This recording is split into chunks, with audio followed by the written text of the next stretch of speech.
Hello, here we are, day 22 of the TooFatLardies 2020 Advent Calendar. Christmas is coming and the goose is getting fat, perfect for that dinner party with figures from military history. But who is it that our very own Sidney would invite to sit around his dining room table?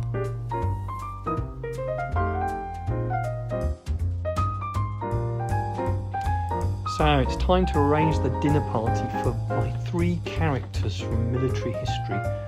So if I'm going to be inviting three people over to Roundwood Towers, I'm going to really want for them all to get on and to have something to really discuss between themselves which will be of interest to each of them.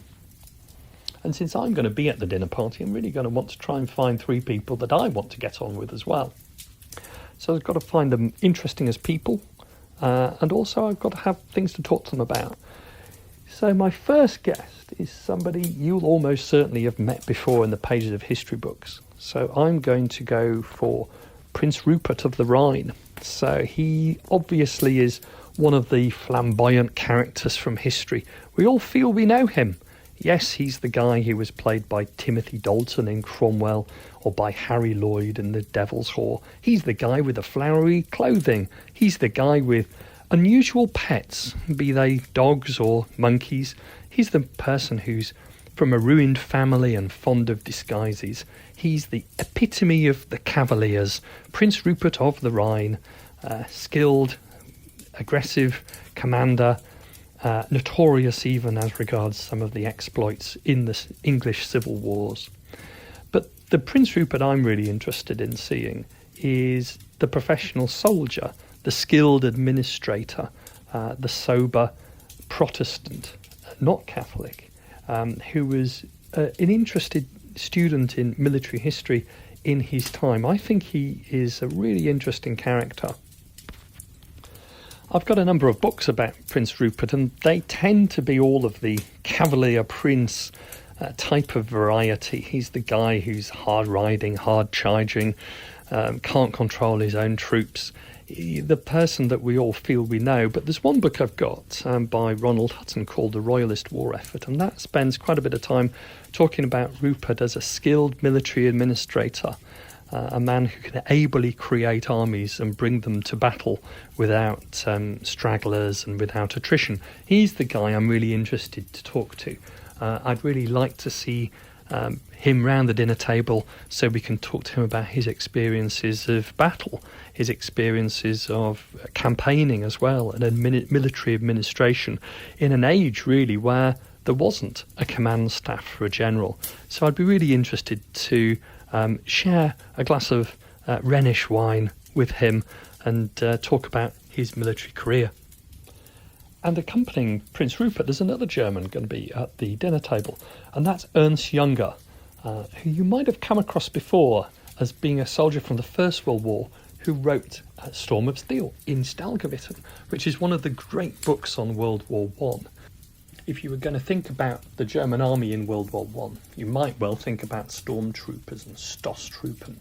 And if you were going to be thinking about them, then Storm of Steel would certainly be one of the books that you'd have on your bookshelf. So Ernst Junger wrote about the German army and Stosstruppen and stormtrooper tactics in his book. And later in the 1920s, he came out with this line in which he was describing the type of soldiers that he perhaps had in mind in Storm of Steel. He talked about, this is the new man, the storm soldier, the elite of Middle Europe, a completely new race, cunning, strong, and packed with purpose, the axis of the future.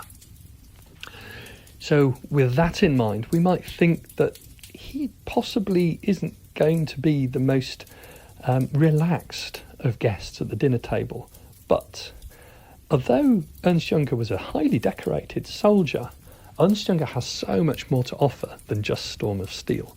And I remember when I was doing an article in the Lard Christmas special, I think in around about 2012, 2013, I read a lot of the works by Ernst Junger. I was really interested in them. So it's not just Storm of Steel, but also Cops 1, 2, 3, and some of the other works which are being translated into German. And I also read a couple of long academic books about Ernst Junger, and he's so much more than just a soldier. And in fact, with Storm of Steel, he rewrote the book several times in the early 1920s, which reflected a real change in his political ideology.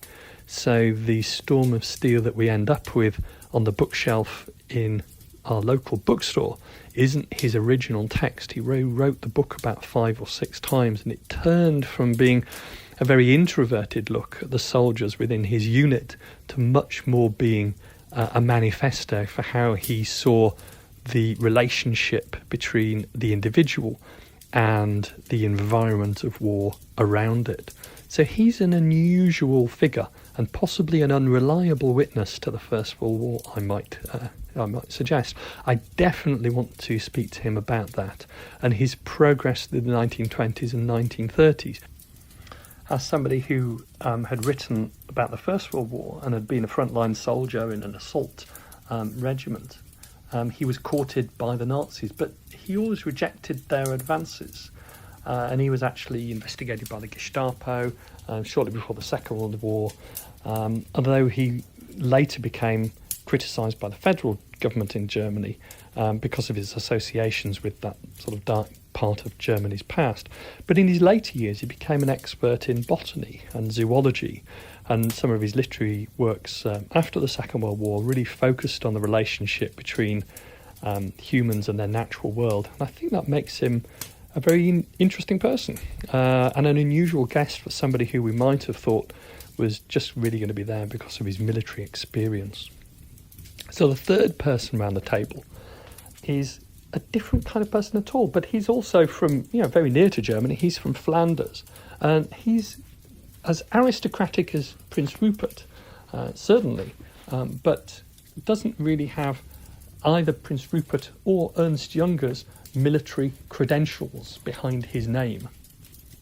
And our third guest is Eugene Jean-Philippe, Comte de Merode-Westerlo, and he is a diarist from the early 18th century, and his exploits are described by himself in his military memoir, which is part of David Chandler's edited book of the military memoirs of Marlborough's campaigns, 1702 to 1712. And the Comte de Merode-Westerlo is one of those characters from the now kind of vanished Flemish aristocracy who followed the drum in the campaigns of the late 17th, early 18th century, and in particular fought on the French side in Marlborough's campaign, so on the losing side, in other words. And what makes him a really interesting character is that although he is a soldier, at various times he seems to be quite a reluctant soldier, and you get glimpses in his memoirs of his difficult personal life, his constant legal battles about his estates in Flanders, and soldiering seems in some ways to be the secondary part of his life, as opposed to the first part, as it might well have been at the time of the First World War with Ernst Junger and certainly Prince Rupert in the British Civil Wars. So the Comte de Merode-Westerlo, I think, would be a waspish but very entertaining and gossipy member of the table. And I think that he'd be quite good company, although, again, slightly prickly. One might have to watch one's words with him in describing some of the British military triumphs that he might have witnessed on the other side of the campaigns and battlefields. One of the things I really want to ask him about is what was really going on at the Battle of Blenheim, and the bit in his memoirs where he's awoken by his valet at 6 o'clock in the morning with his morning chocolate to open the windows of his farmhouse to see the British Army forming in front of the village of Blenheim. I'd really like to talk to him about that and how he experienced a true military rout from that battlefield in which he sort of was saved by the skin of his teeth, being chased down by British cavalry on his retreat from the battlefield with the rest of the French and Bavarian army. So I think he'd be a really interesting addition to the dinner table, together with Prince Rupert and Ernst Junger, So very varied, but all of them able to talk about soldiering from different perspectives, and all of them a little bit different than we might first think when we read their memoirs and about their exploits through military history. So that's my dinner table for this Advent window.